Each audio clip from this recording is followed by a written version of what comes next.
பண்ணுறாங்க, ஏதாவது சந்தேகத்தை எழுப்புறாங்க. விடுதலை சிறுத்தைகள் கட்சி மீது ஒரு சந்தேகத்தை உருவாக்குனா திமுக கூட்டணிக்குள்ளே ஒரு குழப்பம் உருவாகும்.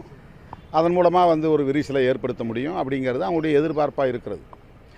எனக்கு நீ 4 சீட்டுக்கு போகிற 6 சீட்டுக்கு போகிற இது போதுமா உனக்கு அப்படின்னு இன்றைக்கி திடீர் கரிசனம் பல பேருக்கு வந்திருக்கிறது.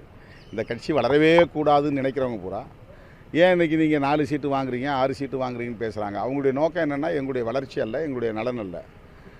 எங்களை ப்ரொவோக் பண்ணுறாங்களாம். அதாவது உணர்ச்சியை தூண்டிவிட்டு அதன் மூலமாக திமுக மீது எங்களுக்கு ஒரு வெறுப்பு வரும் அப்படின்னு. நாங்கள் திமுக மட்டுமே